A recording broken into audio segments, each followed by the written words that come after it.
नमस्कार दोस्तों PCS academy में मैं आप सभी लोगों का स्वागत करता हूं। और दोस्तों आज के डेट में हम लोग जो हम लोगों की डेली आंसर राइटिंग की सीरीज़ चल रही थी उसी सीरीज़ में 86 पार्ट देखेंगे। यूपी पीसीएस मेंस 2019 और 20 के लिए जो आंसर राइटिंग की सीरीज़ चल रही थी उसी सीरीज़ में 86वां पार्ट देखेंगे। यह जो आंसर राइटिंग की सीरीज़ है दोस्तों, यह आपका बीओ एग्ज़ाम के लिए भी बहुत ही ज़्यादा महत्वपूर्ण है। तो इसको आप लोग बहुत अच्छी तरीके से लिखते रहिए, ठीक है। और दोस्तों जो लोग भी बीओ मेंस का और यूपी पीसीएस मेंस 2019 और 20 की तैयारी करना चाहते हैं तो अभी आज और कल का समय है। तो 2 दिनों तक जो फ़ी थी कोरोना के कारण जो आधी कर दी गई थी, लेकिन अब 6 तारीख से ऑनवर्ड्स जो होगी वो फ़ी पुराने स्वरूप में आ जाएगी 6,000 और 2,500 रुपये, ठीक है। तो बीओ की 2,500 रुपये हो जाएगी और 6,000 यूपी पीसीएस मेंस की। तो जो लोग भी मेंस की तैयारी करना चाहते हैं तो इन 2 दिनों में आप लोग एडमिशन ले सकते हैं, अन्यथा जो चीज़ें होंगी बाद में आपको लेना पड़ेगा, ठीक है। तो जैसी भी आपकी इच्छा हो।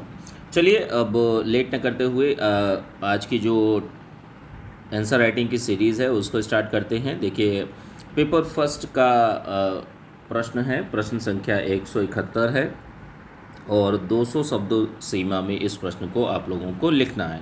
जो सावधानियां मैं डेली बताता हूं उन्हीं को ध्यान में रखते हुए आप लोगों को बहुत अच्छी तरीके से इस प्रश्न को लिखना है, ठीक है। प्रश्न को देखते हैं। प्रश्न में जो प्रश्न पूछा गया है और जिन जिन चीज़ों को पूछा गया है उन चीज़ों को आप लोगों को बताना होता है। अच्छे से उन चीज़ों को बताइए। देखिए जो प्रश्न है आपका समुद्री धाराओं की उत्पत्ति के कारणों प्रभावों तथा महत्व का वर्णन कीजिए, ठीक है। तो अब सबसे पहली बात तो ये है कि उत्तर में आप लोगों को सबसे पहले समुद्री धाराओं की बात करनी है। तो देखिए समुद्री धाराएं क्या हैं। देखिए एक निश्चित दिशा में महासागरीय जल के प्रवाहित होने की गति को क्या कहते हैं हम लोग समुद्री धाराएं कहते हैं। अब देखिए जो आपका ओशन होता है, महासागर जो होते हैं, सागर होते हैं, जो समुद्री धाराएं जो होती हैं तो वो 2 प्रकार की होती हैं। एक ठंडी होती है, एक गर्म होती है, ठीक है। ठंडी धाराओं की जहाँ तक उदाहरण स्वरूप देखेंगे तो जैसे हम बोल्ट की धारा है, फॉकलैंड की धारा है। और गर्म धाराओं में अगर हम लोग देखते हैं तो आपकी ब्राज़ील की धारा है, ठीक है। अब देखिए जो यह जल एक स्थान से दूसरे स्थान तक जाता है, ठीक है। तो यह जो गति है एक निश्चित दिशा में महासागरीय जल जो मूवमेंट करता है इसी को समुद्री धाराएं कहते हैं, ठीक है। इसकी प्रकृति के कारण ये जो पानी एक जगह से दूसरी जगह जाता है तो इसके बहुत सारे प्रभाव होते हैं और बहुत सारे कारण उत्तरदायी होते हैं, ठीक है। जो प्रकृति है, प्रकृति के कारण मौसम जो है मौसम को डिसाइड करता है, जलवायु को डिसाइड करता है। यह जल जो समुद्री धाराएं होती हैं इनके कारण ध्रुवीय क्षेत्रों में आप लोगों ने देखा होगा, ध्रुवीय क्षेत्रों में हिम जो हैं पिघल कर जो है आपका एक अच्छी जलधारा का स्वरूप लेते हैं, जिससे वहाँ पर जो परिवहन प्रणाली है वो अच्छी हो जाती है, जिससे अर्थव्यवस्था को लाभ होता है, ठीक है। तो समुद्री धाराओं को कुछ शब्दों में आप लोगों को बताना है, फिर इसके बाद में समुद्री धाराओं की उत्पत्ति के कारणों को बताना है। तो देखिए सबसे पहला पॉइंट जो है समुद्री धाराओं की उत्पत्ति में पृथ्वी का परिभ्रमण काल माना जाता है और गुरुत्वाकर्षण। अगला पॉइंट क्या है, तापमान हो गया, लवणता हो गई, घनत्व हो गया, बर्फ का पिघलना हो गया। ये सारे के सारे कौन से कारक हैं, समुद्री कारक हैं, ध्यान रखिएगा। टेम्परेचर जब एक जगह से दूसरी जगह मतलब एक जगह कम कहीं पर ज़्यादा होता है, ठीक है। तो निम्न दाब की ओर जो है हवाएं चलती हैं, ठीक है, ध्यान रखिएगा। उच्च जो हाई प्रेशर से लो प्रेशर की ओर जो जलधाराएं भी होती हैं वो भी आपकी मूवमेंट करती हैं, ठीक है। तापक्रम जो हो गया, लवणता सैलिनिटी जो होती है वो भी निर्धारित करती है, घनत्व भी निर्धारित करता है, ठीक है। तो ये सारे के सारे समुद्री कारक है। वायुमंडलीय दाब जो होता है वो भी प्रभावित करता है, पवनें जो होती हैं वो समुद्री धाराओं को प्रभावित करती हैं, और जो वाष्पीकरण एवं सूर्यातप, ये सारी की सारी चीज़ें जो हैं वो आपकी समुद्री धाराओं की उत्पत्ति को निर्धारित करती हैं, ठीक है। तट की दिशा की धाराओं में परिवर्तन, कि जैसे तट की दिशा जैसे ही होगी, ठीक है, तो उसी की तरीके से धाराओं का परिवर्तन भी हो जाता है। ठीक है, कि तट की दिशा जिस तरफ उसको तट मिलेगा साइड से या कट करके जहाँ से भी उसको जाने को धाराओं को जो जगह मिलेगी, उसी की तरीके से ये धाराएं अपना जो एक रूप है वो परिवर्तित कर लेती हैं। नितल की अवस्थिति, जैसे जो समुद्री नितल जो होता है उसकी अवस्थिति भी निर्धारित करती है आपकी समुद्री धाराओं की उत्पत्ति की। अब देखिए, जो समुद्री धाराएं होती हैं तो उनके प्रभावों एवं महत्वों को देख लेते हैं कि यदि देखिए समुद्री धाराएं क्या करती हैं। जैसे गर्म जल धारा है, तो गर्म जल धारा जो होती हैं, गर्म जल धाराओं से बर्फ़ जमती नहीं है। जैसे जो तट होते हैं, कोस्टल एरियाज जो होते हैं, तो वहाँ पर जहाँ पर भी बंदरगाह होते हैं तो वहाँ पर वर्ष भर खुले रहते हैं। ठीक है, वर्ष भर खुले रहते हैं। गर्म जल धाराएँ होती हैं उनके कारण। ठंडी जल धाराओं के कारण क्या होता है कि ठंडी जल धाराओं से आंध्र पवनों के प्रभाव को, जो आंध्र पवनें होती हैं तो उनके प्रभाव को कम कर देती हैं। ठीक है, भारत के मौसम को निर्धारित करने में भी महत्वपूर्ण योगदान निभाता है। जैसे लानिनो हो गया, एल नीनो हो गया, तो ये सारी चीज़ें हैं। समुद्री धाराएं जो हैं विशाल मार्ग बनाती हैं, कि जैसे मान लीजिए समुद्री धाराएं एक साथ जब चलती हैं तो एक विशाल मार्ग, जो जलयान जो होते हैं उनके लिए एक विशाल मैदान, जो मार्ग है उसको भी निर्धारित करती हैं। ठंडी और गर्म जल धाराएँ, जैसे मान लीजिए जो ठंडी और गर्म जल धाराएँ जो होती हैं तो उनमें जहाँ पर भी, जैसे मान लीजिए ये ठंडी धारा आ रही और ये गर्म जल धारा आ रही, तो ये जहाँ जिस पॉइंट पर मिलेगी तो ये आपका सबसे अच्छा उपयुक्त क्षेत्र माना जाता है फिशिंग के लिए। ठीक है, मत्स्यन क्षेत्र यहाँ पर अनुकूल माना जाता है। जैसे ग्रैंड बैंक है तो यहाँ पर मत्स्य उत्पादन अच्छी खासी मात्रा में किया जाता है। और क्या होता है कि जैसे जो गर्म धाराएं जो होती हैं तो अपने साथ लाने वाली आर्द्र पवनों से वर्षा भी कराती हैं, तो ये भी एक बहुत अच्छा प्रभाव और इसका महत्व माना जाता है। अगला पॉइंट क्या है कि जैसे गर्म तट से कोई जैसे गर्म जल धारा है, जब तटों से टकराती है तो टेम्परेचर क्या है वहाँ का बढ़ा देती है, और ठंडी जलधारा जब होगी तो वहाँ के टेम्परेचर को क्या करेगी, टेम्परेचर को कम कर देती है।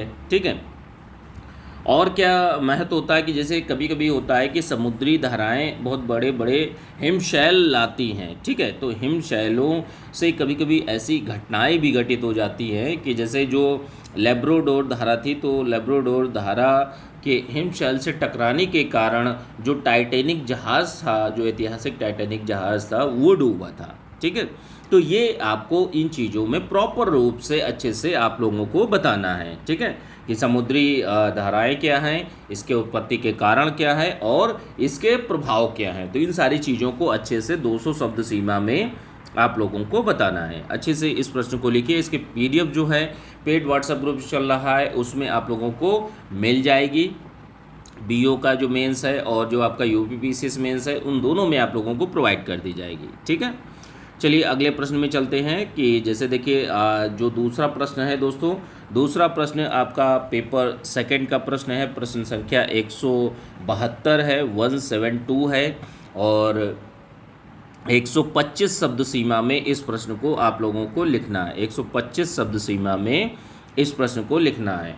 लिखने से पहले वही सावधानियाँ कि जैसे जो ग्रामर की गलतियां हैं वो नहीं होनी चाहिए, आपके शब्दों का चयन अच्छा होना चाहिए। जो अच्छे शब्द होते हैं उनको आप अंडरलाइन करने का प्रयास कीजिए। जो इंट्रोडक्शन पार्ट है, बॉडी पार्ट है, कंक्लूजन पार्ट है, तो तीनों में एक एक कोटेशन, कविता, श्लोक, मूवी के गीत, बोल, ये सारी चीज़ें ऐड कर सकते हैं और अपने उत्तर को बेहतर बना सकते हैं। ठीक है, इसके साथ में और अन्य चीज़ें भी होती हैं कि जैसे जो डेटा है, डायग्राम है, इन चीज़ों का भी आप लोग प्रयोग कर सकते हैं।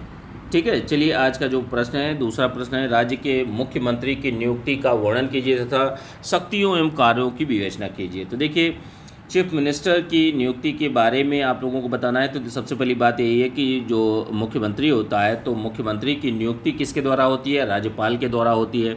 राज्यपाल क्या करता है, राज्यपाल बहुमत दल के नेता को मुख्यमंत्री नियुक्त करता है। ठीक है, राज्यपाल जो होता है कार्यपालिका का प्रमुख होता है, लेकिन वास्तविक कार्यपालिका का जो प्रमुख होता है, मंत्रिपरिषद का प्रमुख जो होता है, वो CM होता है। लेकिन देखिए राज्यपाल जो होता है राज्य की कार्यपालिका का जो शक्तियाँ हैं, ठीक है, वो राज्यपाल में ही निहित होती हैं। राज्य की कार्यपालिका की जो शक्तियाँ हैं वो राज्यपाल में निहित होती हैं। मंत्रिपरिषद का प्रमुख जो होता है दोस्तों, वो आपका प्रमुख जो होता है वो मुख्यमंत्री होता है, ठीक है। जो सारे राज्य में जितने भी सारे कार्य होते हैं वो मुख्यमंत्री और मंत्रिपरिषद की सलाह से ही किए जाते हैं। मुख्यमंत्री के सलाह पर ही राज्यपाल जो है अन्य मंत्रियों की नियुक्ति करते हैं, ठीक है। भाई मुख्यमंत्री बताते हैं ना, सलाह देते हैं ना कि इन इन लोगों को आपको नियुक्त करना है कि कौन सा आपका एचआरडी मिनिस्टर होगा, कौन सा आपका कृषि मंत्री होगा, इन सारी चीज़ों के बारे में बताते हैं, ठीक है। अगली चीज़ क्या है, यदि मुख्यमंत्री जो है तो उसके लिए दोनों सदनों में से, जैसे मान लीजिए विधानसभा और विधान परिषद, तो दोनों में से किसी एक सदन का सदस्य होना चाहिए, और यदि नहीं है तो उसको 6 माह के अंदर सदस्यता लेनी अनिवार्य होती है, नहीं तो उसको अपने पद से त्यागपत्र देना पड़ेगा, ठीक है। अब देखिए कुछ ऐसी परिस्थितियां होती हैं जब मुख्यमंत्री की नियुक्ति की जाती है कि जैसे मान लीजिए स्पष्ट बहुमत नहीं मिलता। जब ऐसी स्थिति बनती है कि स्पष्ट बहुमत नहीं मिलता तो राज्यपाल जो है क्या करता है, राज्यपाल विवेकाधिकार का प्रयोग करता है, ठीक है। जो भी बहुमत दल का नेता होता, मतलब किसी को भी स्पष्ट बहुमत नहीं मिलता तो राज्यपाल किसी भी पार्टी के जिसके भी जो विधायक हैं, ठीक है, अच्छी खासी मात्रा में होते हैं, वो अपने स्वविवेक से राज्यपाल उस पार्टी को सरकार बनाने के लिए आमंत्रित करता है, ठीक है, और उसको 1 माह में विश्वास मत प्राप्त करने को बोलता है, ठीक है। तो ये पूरी की पूरी प्रक्रिया होती है मुख्यमंत्री के नियुक्ति की। अब देखिए जो मुख्यमंत्री की शक्तियाँ एवं कार्यों को देख लेते हैं। तो देखिए मुख्यमंत्री की जो शक्तियाँ हैं एवं कार्य, उन पे बात करते हैं कि जैसे देखिए अन्य मंत्रियों की नियुक्ति जो है वो मुख्यमंत्री की सिफारिश पर ही होती है, ठीक है। राज्यपाल करते हैं लेकिन सिफारिश किसकी होती है, वो आपके सीएम की होती है, मुख्यमंत्री की होती है। मंत्रिपरिषद के बैठकों की अध्यक्षता करता है मुख्यमंत्री। मंत्रियों के क्रियाकलापों में सहयोग, नियंत्रण और निर्देश देता है। कहने का मतलब यही है कि जो मंत्रिपरिषद होती है उसमें कौन कौन से कार्य होंगे, सभी के बीच में सहयोग करना, सभी पर नियंत्रण लगाना, तो ये और सभी को निर्देश देना, तो ये सारे के सारे कार्य आपके एक जो मंत्री होता है उसके द्वारा किए जाते हैं।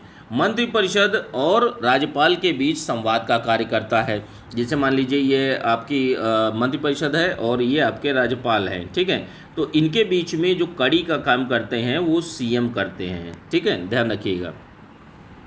अगली चीज़ क्या है, अगली चीज़ जैसे राज्य में बहुत सारे संवैधानिक पद होते हैं, जैसे महाधिवक्ता हो गया, राज्य लोक सेवा आयोग के सदस्य एवं अध्यक्ष जो होते हैं, राज्य निर्वाचन आयुक्त जो होता है, तो इन सब की नियुक्ति जो है राज्यपाल करते हैं, लेकिन मुख्यमंत्री के परामर्श से करते हैं, मतलब कि मुख्यमंत्री की सलाह पर करते हैं, ठीक है। तो इसलिए यह बहुत मुख्य कार्य माना जाता है आपका मुख्यमंत्री का, ठीक है, सीएम का। राज्य विधानसभा सत्र बुलाना, जैसे विधानमंडल का अगर विधानसभा का सत्र बुलाना है या उसको स्थगित करना है तो इसमें मुख्यमंत्री की भूमिका अहम हो जाती है। विधानसभा के पटल पर सरकार की नीतियों की घोषणा करना, यह आपके मुख्यमंत्री का कार्य होता है, ठीक है। और क्या है कि जैसे जो सीएम होता है तो राज्य योजना बोर्ड का अध्यक्ष होता है, क्षेत्रीय परिषदों का उपाध्यक्ष होता है, और इसके साथ में जैसे राष्ट्रीय विकास परिषद, नीति आयोग, इन सब का सदस्य भी होता है, ठीक है। और क्या है कि राज्य सरकार का प्रमुख या मुख्य वक्ता भी माना जाता है, ठीक है। तो ये कुछ बातें हैं इस प्रश्न से संबंधित। तो इन प्रश्नों को, जो यह प्रश्न है, इसको अच्छी तरीके से आप लोग लिखने का प्रयास करिए, ठीक है। 125 शब्दों में लिखना है आप लोग इसको। जैसे बीओ का मेंस जिनका लगा हुआ है तो उन लोगों के लिए भी है कि आप 125 शब्द, 50 शब्द और 25 शब्द, 3 फॉर्मेट में आप लोग लिखने का प्रयास करिए, ठीक है। और अच्छे से आप लोग आंसर राइटिंग करते रहिए। इसकी पीडीएफ जो है पेड व्हाट्सएप ग्रुप में आप लोगों को दे दी जाएगी, ठीक है। यूपीपीसीएस मेंस 2019 और 20 के जो पेड व्हाट्सएप ग्रुप चल रहे हैं उसी में आप लोगों को प्रोवाइड कर दी जाएगी। आप लोग अच्छे से अपनी तैयारी करते रहिए। ठीक है, चलिए ठीक है, थैंक यू देखने के लिए।